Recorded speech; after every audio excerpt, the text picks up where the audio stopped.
Country music legend Johnny Cash died at 71 due to complications from diabetes on September 12, 2003. There was nothing easy about Cash's life, and his last year proved to be one of his most challenging. Here's what the final 12 months of Johnny Cash's life were like. Johnny Cash spent most of the 1990s dealing with health issues. While he was originally misdiagnosed with Shy-Drager syndrome, his doctors later diagnosed him with autonomic neuropathy in 2000, a complication of diabetes. According to Johnny Cash, the biography by Michael Streisguth, his neuropathy often resulted in bouts of pneumonia that forced him to spend a lot of time in the hospital. In 2002, after he finished recording for his wife June Carter Cash's album Wildwood Flower, he fell ill again. By this time, he was finding it difficult to walk and had trouble with his eyesight, too.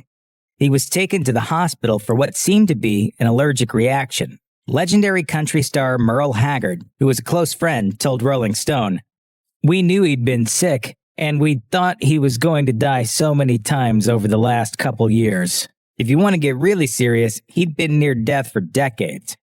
Johnny Cash lived in constant, serious pain.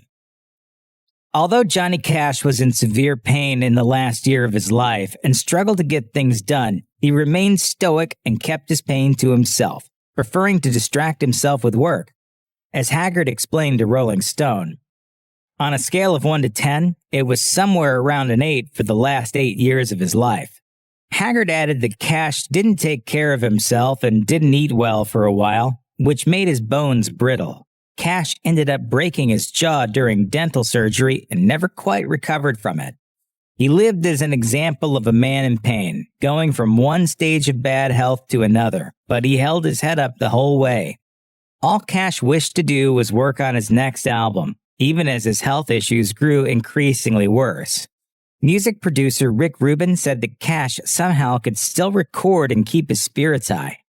One of his qualities was that he would never really talk about pain or if he wasn't doing well, so we never really knew other than when it got so bad he would say, "I can't sing anymore now.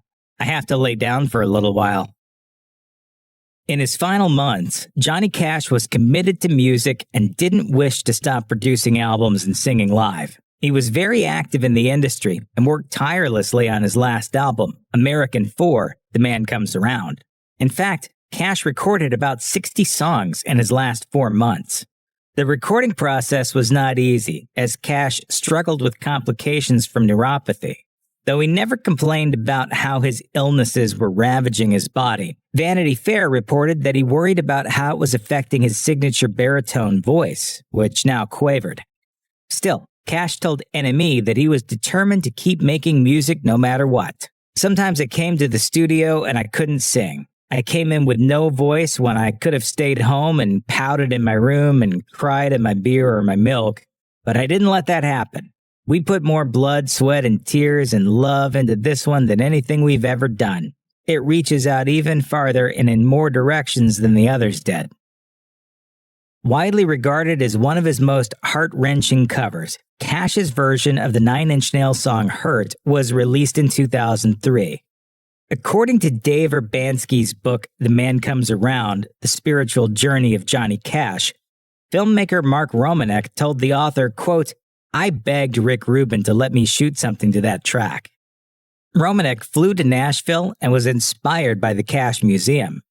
It had been closed for a long time. The place was in such a state of dereliction. That's when I got the idea that maybe we could be extremely candid about the state of Johnny's health. As candid as Johnny has always been in his songs. The video was a massive hit, striking a chord with viewers. However, what many don't know is that Cash's family was initially unsure about the video, asking Romanek to edit it and make it less maudlin. One of Cash's daughters, Roseanne, said, "I didn't want to watch it because we were already in that space of years of intense anxiety about my dad's health and this fear that he was going to die at any moment." In 2002, Johnny Cash released an updated version of an earlier track, Give My Love to Rose.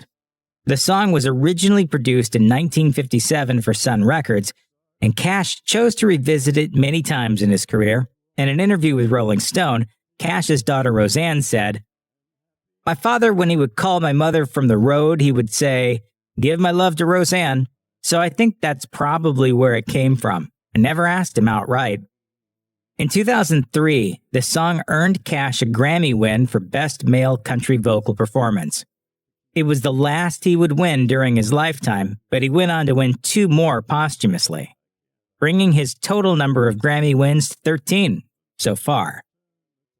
Throughout all of Cash's health issues, his beloved wife June Carter Cash provided support. So it was a tremendous shock when she unexpectedly passed away on May 15, 2003, following complications from heart valve replacement surgery. Roseanne Cash told Vanity Fair, "It was so shocking to think, all of our anxiety had been focused on Dad for 10 years, and the whole time she was slipping away."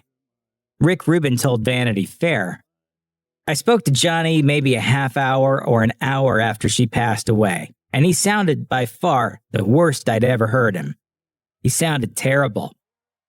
He said that he'd experienced so much pain in his life and that nothing came anywhere near to how he was feeling at that moment."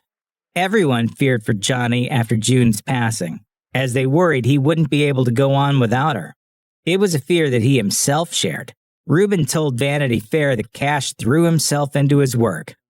It actually got more intense after June died, because before, we always worked kind of casually, either whenever we had a song or whenever he felt like recording. Now he said to me, "I want to work every day, and I need you to have something for me to do every day. Because if I don't have something to focus on, I'm going to die." According to Rolling Stone, Cash got back to work just 3 days after June passed away. Rick Rubin told the magazine, he said, "I don't want to do any of the things some people do when they lose their partner. I don't want to go out and spend a lot of money. I don't want to meet girls. I don't want to do anything of this world. I want to make music and do the best work I can. That's what she would want me to do, and that's what I want to do." There were days when his health wouldn't allow him to work. However, Cash would find ways to get back to recording as soon as he felt better. He even started recording with Rubin in his home when he simply didn't have enough strength to head out. Rubin told Rolling Stone, "The last session that I did was in one of the bedrooms." To get through the days and cope with his inner demons, Johnny Cash started relying on his kids. He often suffered through bouts of insomnia after June's death and found himself asking for help, as the grief was overwhelming. His daughter Kathy Cash revealed in Johnny Cash the biography that to help him sleep, she would tell him stories until he finally drifted off. And his daughter Cindy Cash said, "He would not let me leave. I was only going to stay for a couple of weeks, and I ended up not leaving at all. Every day he would say, 'You're not leaving, right?' He was like a little boy again." 2 months before he died, Johnny Cash held his last live performance. On July 5, 2003, at the Carter Family Fold in Hiltons, Virginia, Cash and his band performed for a scant half hour. Though Cash was frail to the point where he needed assistance getting to the stage, he still summoned up the energy to perform some of his most beloved hits, including Ring of Fire, I Walk the Line, and Folsom Prison Blues. According to Far Out magazine, Johnny Cash paid a moving tribute to his late wife on stage. "The spirit of June Carter overshadows me tonight. With the love she had for me and the love I have for her, we connect somewhere between here and heaven.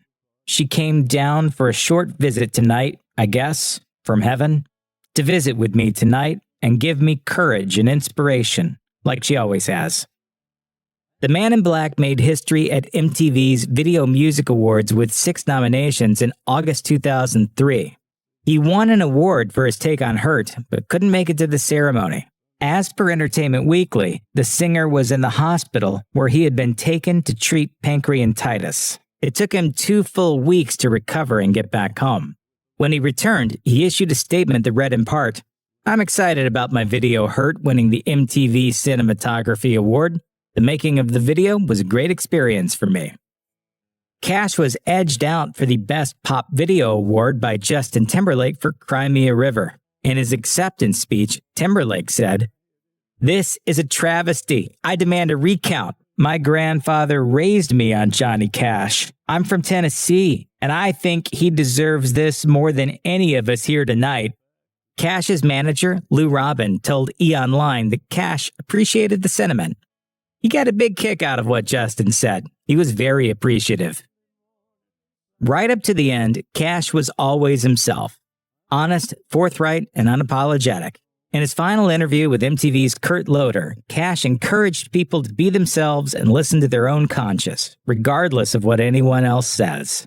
You can't let people delegate to you what you should do when it's coming from way in here, you know? He said he'd been criticized over the years for tackling tough topics, but he had no plans to change. I wouldn't let anybody influence me into thinking I was doing the wrong thing by singing about death, hell, and drugs. Because I've always done that, and I always will. Still, he was also realistic about his health, saying, quote, "I expect my life to end pretty soon," but he faced his end unafraid. I have great faith, though. I have unshakable faith. I've never been angry with God. I've never turned my back on God. After decades of struggle with drugs, health woes, and authority, the icon Johnny Cash died on September 12, 2003, after suffering from respiratory failure due to complications from diabetes. Cash's passing came just 4 months after his wife June Carter Cash's death, and unleashed a worldwide outpouring of grief and affection for the man in black. U2's lead singer Bono told BBC, "I considered myself a friend. He considered me a fan. He indulged me." Mick Jagger from the Rolling Stones also paid his respects, saying, "His influence spread over many generations of different people. I loved him as a singer and a writer." Fans prayed for Johnny Cash and his wife, hoping that the two were finally together as they mourned their loss. His daughter, Roseanne Cash, summed things up at his funeral with a heartfelt eulogy, saying, "I can almost live in a world without Johnny Cash because he will always be with us. I cannot begin to imagine a world without Daddy."